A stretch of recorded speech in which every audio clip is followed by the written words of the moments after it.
నీవు మా కుటుంబంలో చేసిన అద్భుతమైన కార్యములను గురించి మరి సంఘం ఎదుట మీ మేలులను నన్ను తెలియజేయటకు నిలబడి ఉంటుండగా మీ ఆత్మ సహాయం దయచేయండి. నా ప్రభా, ఈ యొక్క సాక్ష్యం ద్వారా మీరు మహిమ పొందాలి, సాతానుకు సిగ్గు కలగాలి. ప్రభా తండ్రి, అట్లు నీ కృపను అనుగ్రహించి నీ ఆత్మ ద్వారా నడిపించమని యేసు నామమున అడుగుచున్నాము తండ్రి. ఇది జూలై 28వ తేదీ జరిగింది. అంటే మాకు దేవుడు ఆ సమయంలో మరి ఓదార్చడానికి ముందు రోజే సేవకుడిని పంపించారు. ఎవరంటే అశోక్ అన్న ముందు రోజు వచ్చాడన్న. ఉన్నారు. నేను నెక్స్ట్ డే నేను స్కూల్కి వెళ్ళాను. అన్న మరి ఈవినింగ్ అంటే 3 o'clock అట్లా వెళ్తారు కదా అని చెప్పి నేను ఆఫ్టర్నూన్ అడిగి వచ్చాను. వచ్చేసరికి అన్న ఒకటే మాట అంటున్నారు, ఏమనంటే దేవుని అద్భుత కార్యం, దేవుని అద్భుత కార్యం, స్తోత్రం, దేవుడు చేసిన అద్భుత కార్యం బట్టి స్తోత్రం. నేను రాగానే గేట్ తీసింది అన్ననే. ఏంటి అన్న ఎప్పుడు లేని ఇలా అంటున్నాను అంటున్నా. అన్న పైన చూస్తున్నాడు, దేవుని అద్భుత కార్యం, దేవునికి స్తోత్రం అని ఇదే మాట పలుకుతా ఉన్నాడు అన్న. నేను నార్మల్గా ఇంట్లోకి వచ్చిన తర్వాత నాకు నెమ్మదిగా చెప్తే నేను చూసేసరికి అమ్మ చెయ్యి ఎలా ఉందంటే మామూలుగా అది కాలింది. చెల్లి అంతా పేస్ట్ పెట్టేసింది, అరచెల్ల కూడా ఉంది. అమ్మ చెత్త కాలబెడుతూ ఉన్నప్పుడు దాంట్లో స్ప్రే బాటిల్ అమ్మ తెలియదు కదా, అయితే అన్న ఎప్పుడో తెచ్చాడు. తెస్తే అది షార్జా నుంచి, మలేషియా నుంచి తెచ్చాడు. యాక్చువల్గా ఎక్కువ అంటే స్ప్రే కొనుక్కునే అలవాటు లేదు కాబట్టి దాన్ని అట్లనే పెట్టించాము ఇంట్లో. అన్న ఇక చెల్లెకి ఇచ్చాడు. అది చెల్లె కూడా మర్చిపోయి ఇక ఇంట్లోనే ఉంది, అది వాడలేదు.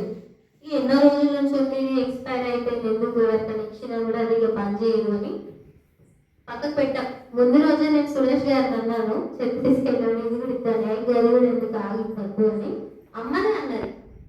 అలానే తర్వాత తెల్లారి ఆ చెత్త గాలబెట్టే సమయంలో అది మొత్తం ఎలా అంటే సిలిండర్ వెళ్తే ఆ నిప్పులు అంటే ఆ మంట ఎట్లా వస్తుందో అట్లా వచ్చి అమ్మ మీద మొత్తం పడ్డదనమాట. అన్న ఈ సాక్ష్యం అన్న కొంచెం ఇంకా వివరంగా చెప్తారు. అన్న వాక్యం చెప్పేటప్పుడు కొంచెం పంచుకుంటారు. ఎందుకంటే ఆ సిచ్యువేషన్ అంతా విన్నది చెల్లెను అన్నని ఇంట్లో ఉన్నప్పుడు. సో అది అట్లా జరిగింది. దేవుడు ఎంత గొప్ప కృప చూపించారంటే ఆ రోజు అమ్మ కాటన్ శారీ కట్టుకుంది. దానివల్ల ఆ నిప్పులు మొత్తం పడ్డాయి కదా, చీర మాత్రమే కాలేదు, ఆ చీర ఒంటికి అంటుకోలేదు.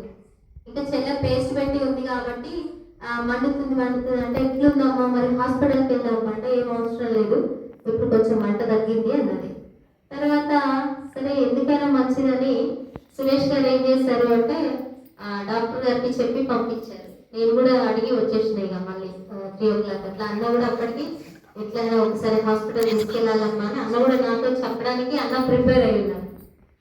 వచ్చిన తర్వాత మామూలుగా క్లీన్ చేసి అట్లా చేయించి పంపిద్దాంలే అని మేము అనుకున్నాము. అయితే అది దాంట్లో ఉన్న లిక్విడ్ అంతా అది కెమికల్స్ కదా, అదే ఆయన ఏం చేశాడంటే దాన్ని క్లీన్ చేయాలని చెప్పేసి యాక్చువల్గా బ్రదర్ని రమ్మన్నాను, రాలేదు ఆర్ఎంపీ డాక్టర్ గారు. అయితే ఇట్లా పెట్టాడు అంతే, మొత్తం స్కిన్ ఊడొచ్చింది ఇక్కడ నుంచి ఇక్కడికి. ఇందాక మీరు చూసారు కదా ఫస్ట్ది, అది ఇట్లా పెట్టగానే ఊడొచ్చేసరికి వాస్తవానికి అన్నయ్య కూడా ఇచ్చిన సాక్ష్యం ఏంటంటే నాకే భయం అయింది అని. డ్రెస్సింగ్ చేసే అన్నయ్యనే చెప్పండి నాకే భయం అన్నది. కానీ ఆ సమయంలో అమ్మ భయపడలేదు. నేను పాస్టమ్మ పక్కన కూర్చుంది, ఆ అమ్మ నేను ఇద్దరం గట్టిగా కలిసి మమ్మల్ని పక్కకు పంపించేశారు. సో ఆ మంట ఎంత మనకు చిన్నగా కాస్తేనే ఎంత భయంకరంగా ఉంటుంది కదా, ఆ మంటను భరించడానికి దేవుడే శక్తినిచ్చాడు. మేమెవరమా ఆ బాధ పంచుకోలేదు. 4 నెలలు ఆమె బాధ దేవుడికి ఆమెకు కొంతవరకు మాకు చూస్తున్నామా అనుభవించిన ఆమెకి తెలుసు. 4 నెలలు అందరన్నది ఏంటంటే ఇంత కాలింది, ఎన్ని సంవత్సరాలు పడుతుంది, ఖచ్చితంగా 2-3 సంవత్సరాలు అయితే కొద్దిగా స్కిన్ రావడానికి కొద్దిగా కనీసం ఒక 3 సంవత్సరాలు అయినా పడుతుండొచ్చు అన్నారు. కానీ మనకు ఒక నమ్మకం ఉంది, మనం విశ్వసిస్తున్న దేవుడు అద్భుత కార్యం, ఇంత గొప్ప కార్యం చేసిన దేవుడు ఈ గాయం చేయడం, త్వరగా బాగు చేస్తాడు. కానీ ఒకటి ఈ యొక్క దీని ద్వారా నేను తెలుసుకున్నది ఏంటంటే, అక్కడ అది జరిగిన తర్వాత డ్రెస్సింగ్ చేసిన తర్వాత నాకు ఎప్పుడప్పుడు దేవుని సన్నిధికి వచ్చి ఆయన స్థుతులు చెల్లించాలని అనిపించింది. అప్పుడు టైల్స్ వేస్తున్నారు మనకి. వెంటనే నేను ఆ డ్రెస్సింగ్ చేసి అయిపోయిన తర్వాత నేను చర్చికి వచ్చి ఇక్కడ దేవునికి నేను స్థుతులు చెల్లించాను. ఎందుకంటే ఇంతకంటే పెద్దగా జరగమంటే నాకు నా తల్లి ఏమై ఉండేది ప్రభు, ఈ అద్భుతమైన తల్లిని కాపాడింది అని నేను ఆయన ఎంతగానో స్థుతించాను. ఎందుకంటే అమ్మ ఇట్లా తిరిగి ఉంటే ఆమె కళ్ళు పోయేది, ఏదో తెలియదు. కానీ ఎంత తిరిగి ఉండడం వల్ల అది చేయగలిగింది, విప్పుగలిగింది. దేవుడు మరి ఇంకా పెద్ద ప్రమాదం జరగకుండా దేవుడు కాపాడాడు. మా కుటుంబం అంతా మేము చేసింది ఒకటే, దేవునికి స్థుతులు చెల్లించాం ఆ దినాన. ఎందుకు అంటే ఇంకా పెద్దది జరగకుండా చిన్నదాంతో పోగొట్టాడు. దేవుడు కాపాడకపోతే ఇప్పుడు ఇంత గొప్ప సాక్ష్యం చెప్తున్నానంటే అది దేవుడి కృప. ఆ కృప అంటే ఆయన నామము, ఆయన ఎంత అద్భుతకరుడు అని తెలియజేయడానికి ఒక చిన్న సంఘటనను దేవుడు నాకు అనుమతించాడు, నా తల్లికి అనుమతించాడు. అందుని బట్టి దేవుడికి నేను ఎంతో స్థుతులు చెల్లిస్తున్నా. 4 నెలల్లోనే చెయ్యి మొత్తం ఇప్పుడు క్యూర్ అయిపోయింది. అమ్మ ఎక్కడ ఒకసారి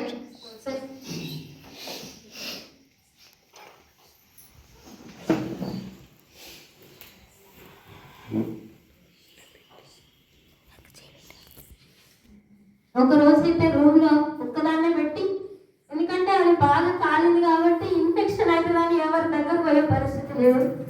ఇక ఇక్కడ నుంచి ఈ చేత లేదు, కొంచెం ఇది ఎక్కువ కనబడుతుంది. కానీ ఇదంతా దేవుడు అద్భుత రీతిగా కాపాడింది. ఇదంతా తీసేసాడు. విభూది ఇంకా నేను అనుకున్నాను, ప్రభా మా అమ్మ ఇట్లా వండుకుంటుంది, అయ్యా ఒక పక్కకి ఇట్లా వండుకుంటుంది, ప్రభా తొందరగా మారిపోయి దేవుడు తొందరగా మార్పించింది. ఇదైతే అది కొంత సమయం పట్టింది, కానీ ఇదైతే తొందరగా మార్పింది. ఎందుకంటే పండుకునే దగ్గర కూడా ఇబ్బంది అయితే ఆమెకి ఎట్లా అని దేవుడు అద్భుత కార్యం చేసిండు. దేవుడు ఆ విధంగా రక్షించిండు. నా కుటుంబంలో ఒక గొప్ప కార్యం, మేమందరము ఎదురు చూస్తున్న కార్యం ఏంటంటే ఎప్పుడు కృతజ్ఞత పెట్టి దేవుని నామాన్ని గడపరచాలని ఆశతో ఎదురు చూసినాం. తొందరగా 4 నెలల్లోనే దేవుడు క్యూర్ చేసిండు. అందుని బట్టి దేవుడికి ఎంతో వందనాలు చెల్లిస్తూ ఉన్నాం మా కుటుంబము. అట్లాగే మీకు మా కుటుంబం కొరకు ఎంతో ప్రార్థించినటువంటి సంఘానికి, పాస్టర్కి, అట్లాగే అందరూ బావాల కుటుంబం కానీ అన్నయ్య అశోక్ అన్నయ్య వాళ్ళ కుటుంబం, ఇలా ప్రతి ఒక్కరు తెలిసిన ప్రతి ఒక్కరు ప్రార్థించినారు. అందుని బట్టి మీకు కూడా నేను వందనాలు తెలియజేస్తున్నా. ఇంకా ప్రత్యేకంగా నేను డాక్టర్ని రాలేదు, కానీ అన్నయ్య కూడా నేను ఆయన డ్యూటీ అయ్యి కానీ నేను ప్రత్యేకంగా ఆయనకు నేను థ్యాంక్స్ చెప్పాలనుకుంటున్నాను. ఎందుకంటే అది చూస్తేనే భయం ఉన్నది, కానీ ఆయన ఎంత బాగా డ్రెస్సింగ్ చేశాడంటే ఆ కెమికల్స్ వేయడంగా బాగా ఒత్తి పెట్టారు. ముట్టుకోవడానికి ఎవరైనా భయపడతారు, కానీ చాలా రిస్క్ తీసుకొని మరి అది కొంచెం నార్మల్ అయ్యేంత వరకు డ్రెస్సింగ్ చేసింది ఆ బ్రదరే. నేను ఆయన కూడా ప్రత్యేకంగా సంఘంలో నేను చెప్తున్నాను, ఆయన లేరు కానీ ఆయన కూడా దేవుడు ఆ విధంగా మాకు ఆయన చెప్పిన సాక్ష్యం ఏంటంటే, ఆయన కాలిన గాయాలు ఉన్నటువంటి వాటిలో వర్క్ చేసిండట. ఆయన ఫస్ట్ ట్రైనింగ్ చేసుకున్నప్పుడు మరి దేవుడు మా కొరకే ఆ ట్రైనింగ్ ఆయనకు స్పెషల్గా ఇప్పించాడో ఏమో తెలీదు. దేవుడు అద్భుతంగా ఆ బిడ్డ ద్వారా మరి హన్మకొండకు తీసుకెళ్ళినప్పుడు అన్నారు, ఎవరు చేశారు డ్రెస్సింగ్ బాగా చేశారు, మంచిగా డ్రెస్సింగ్ చేస్తున్నారని డాక్టర్ అన్నారంట. సో దేవునికి ఎంతో వందనాలు. ఇందులో మరి ఇంకా ఒక్క చిన్న విషయం, అమ్మ విషయం ఏంటంటే, మరి అమ్మ ఆ విధంగా తొందరగా కోలుకోవడానికి ఎక్కువగా దేవుడు నా కుటుంబంలో మా చెల్లెని పెట్టాడు. కేవలం నేను ప్రార్థించగలను, కానీ మా చెల్లె 2 వేసింది, ప్రార్థన, ఆమెకు పరిచర్య. మన అందులో సురేష్ గారి కుటుంబానికి నేను ఎంతో కృతజ్ఞత కలిగి ఉన్నా, అత్తమ్మకి, కవితకి. ఎందుకంటే వాళ్ళు అన్ని రోజులు మా అమ్మని చూసుకోవడానికి ఇక్కడ ఉంచారు. వేరే కుటుంబం అయితే అలా సహకరించుకుపోయే గారేమో కానీ దేవుడు చక్కని తమ్ముడిని మాకు ఇచ్చాడు. అందుని బట్టి దేవుడికి నేను ఎంతో వందనాలు చెల్లిస్తున్నాను. కుటుంబానికి కూడా నిజంగా ప్రత్యేకంగా అత్తమ్మ మీ అందరికీ మా వందనాలు.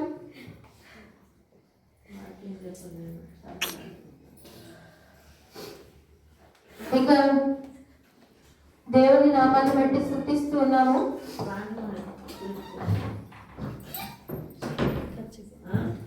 అయితే మొన్న మేము అంతకుపోయిన వారంలో మంగళవారం రోజు మా ఇంటి దగ్గర కృతజ్ఞత మీటింగ్ గృహకూడిక జరిగింది.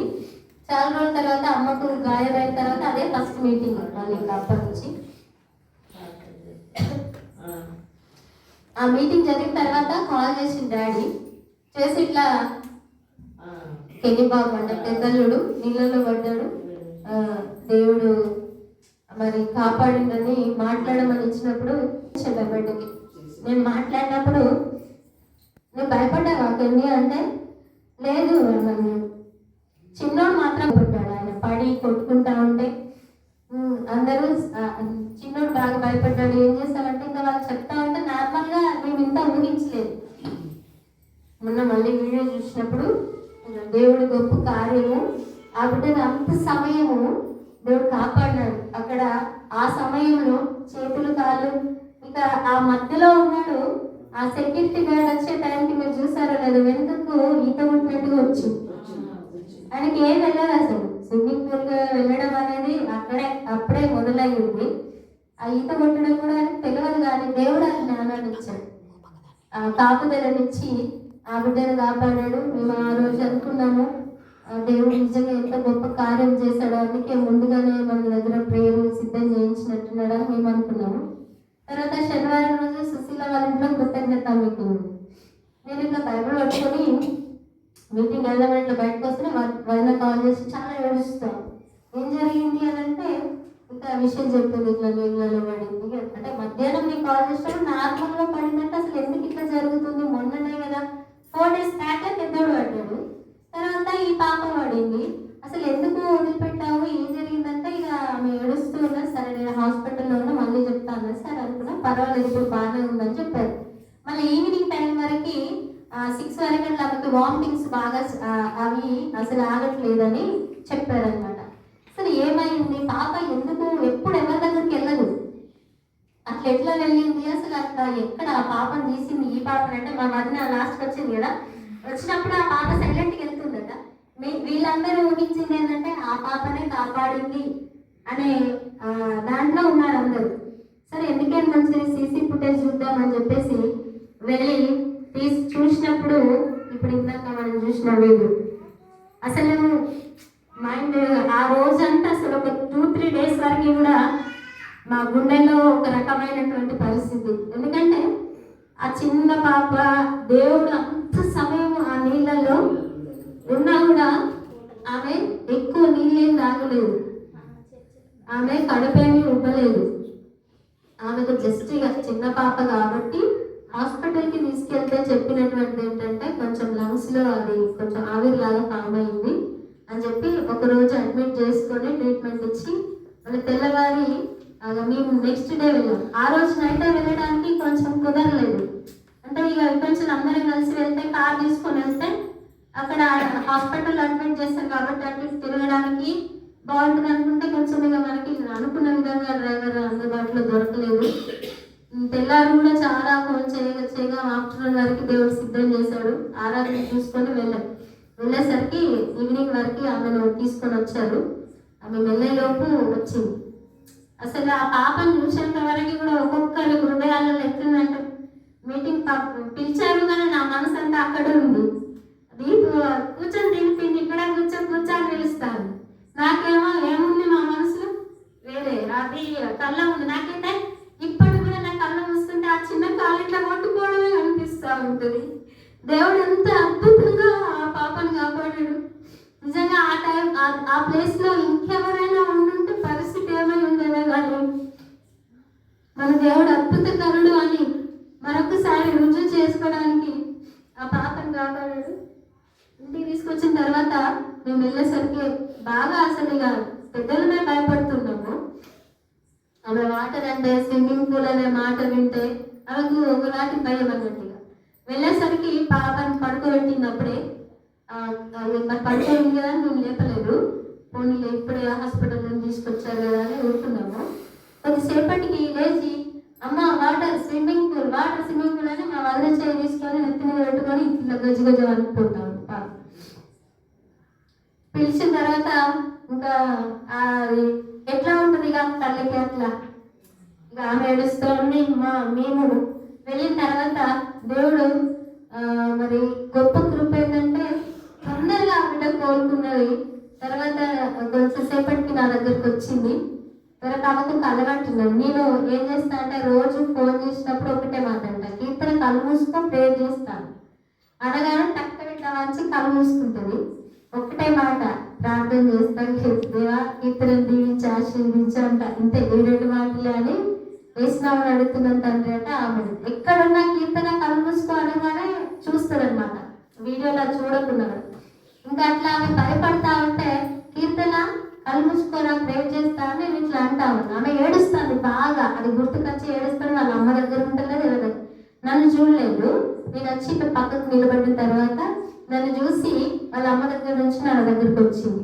వచ్చిన తర్వాత ఇట్లా జస్ట్ ఎత్తుకున్నా, కళ్ళు మూసుకు ప్రేర్ చేస్తానగానే సైలెంట్ అయిపోయి ప్రేర్ చేయగానే లేచింది, చూసిందిగా మంచిగా అందరితో కలిసి ఆడుకోవడం మొదలుపెట్టింది. ముందు రోజు వరకు ఏం తినలేదు, తర్వాత ఆమెకు తినిపిస్తే తిన్నది, అంతా అయిపోయింది. మెడిసిన్ వేశారు. నెక్స్ట్ డే ఇంకా మంచిగా ఆడుకున్నది. అసలు అంత తొందరగా ఆ సిచ్యువేషన్ లో ఉన్న చిన్న పాప ఎంత తొందరగా కవర్ అవుతుందని ఎక్స్పెక్ట్ చేయలేదు ఎవరు. కానీ దేవుడు అద్భుతంగా ఆ బిడ్డకు స్వస్థతనిచ్చాడు, అద్భుతంగా కాపాడు. నేను ప్రేర్ చేశాను మండే రోజు, ప్రభా ఈ పరిస్థితి అనుమతించావు కదా, ఎందుకయ్యా ఇది మరి తప్పిదం వల్ల వచ్చిందా ఏంటిది అనేది నేను దేవుడి దగ్గర అడుగుతూ దేవుడికి స్తుతులు చెల్లిస్తాను. నాకు ఒక్కటే మాట వస్తా ఉంది ముందు రోజు నుంచి, సాటర్డే నుంచి నాకు ఒక్కటే మాట ఏంటంటే, ఆ పాప విషయంలో ప్రార్థన చేయాలని రావట్లేదు కానీ దేవా నీ అద్భుతమైన కాపుదలకే స్తోత్రాలు, ఇది ఒక్కటి నేను బాగు చేయదని నిజం చెప్తున్నాను. నేను ప్రేర్ చేయలేదు, ఒక్కటే అన్నా ఏమనంటే నీ అద్భుతమైన కాపుదల. నా మైండ్ లో ఇంకా ఒక్కటే వర్డ్ వస్తుంది, నీ యేసయ్య నీ అద్భుతమైన కాపుదల, నీ అద్భుతమైన కాపుదల, ఇంతే పలుకుతూ వెళ్ళాను. ఆ రోజు మొత్తం సాటర్డే అదే, సండే అదే. నేను మండే రోజు కూడా నేను ప్రార్థన చేసి ముగించుకునే టైంకి దేవుడు నాతో మాట్లాడినటువంటి మాట ఏంటంటే, లాజర్ గారి విషయంలో ఏదైతే దేవుడు ఈ మరణము దేవుడు దేని కొరకు వచ్చింది, దేవుని మహిమ కొరకు, అది దేవుడు నాతో మాట్లాడినారు.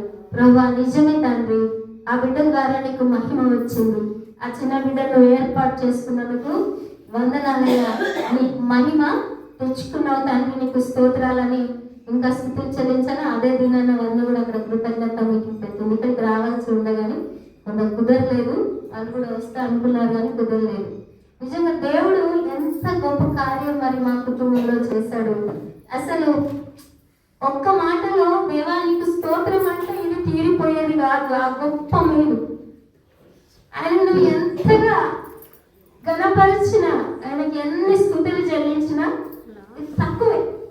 నా ఆశ ఒకటే, ఈ రోజు ప్రభువా ఈ సాక్ష్యం చెప్పి నిన్ను స్తుతించినప్పుడు నీవు మహిమపరచబడాలయ్యా, నీవు గొప్పగా మహిమపరచబడాలి, అందులో నా కుటుంబము అందుకు ఉపయోగపడాలని నేను దినానంతా ప్రార్థన చేశాను, అదే ప్రార్థన చేసుకున్నాను. నిజంగా ఆయన యొక్క మహిమను బట్టి దేవుడికి వందనాలు. మా కుటుంబాన్ని దేవుడు ఈ విధంగా కాపాడి మరి రక్షించినందుకు దేవునికి స్తోత్రాలు చెల్లిస్తూ ఉన్నాను. ఆపదలో ఉన్నప్పుడు ఎవరు రారు, కేవలం దేవుడే వస్తాడు. మా అమ్మ విషయంలో మరొకసారి అది నాకు అనిపించింది. నేను ఎవరికి చెప్పలేదు, చెప్పిన వాళ్ళు ఎవ్వరు వచ్చి చూడలేదు.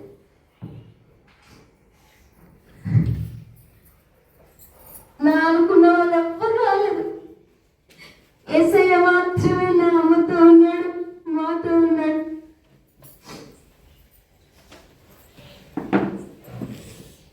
మీకు ఒక్కటే నేను చెప్పాలనుకున్నది ఏంటంటే, మనుషులు ఎవరు మనకు అన్ని వేళలా సహాయం చేయలేదు, కానీ అన్ని వేళలా మనతో ఉండేది యేసయ్య మాత్రమే, సహాయం చేసేది ఆయన మాత్రమే. అట్లా ఆయన మీద ఆధారపడడానికి దేవుడు కృప చూపిండు. దేవుడి నామమును బట్టి, ఆయన మహాకృపను బట్టి ఈ విధంగా గొప్ప కార్యాలను ఈ సంవత్సరంలో దేవుడు మా జీవితంలో చేశాడు. ఈ దినాన అందుకు ప్రత్యేకమైన కృతజ్ఞత మీటింగ్ పెట్టినందుకు మీరు కూడా మాతో కలిసి మరి మీరు కూడా దేవునికి స్తుతులు చెల్లించాలని నేను ఆశపడుతున్నాను. ఒక చిన్న పాట పాడుకుందాం, అందరం లేచి నిలబడి మాకు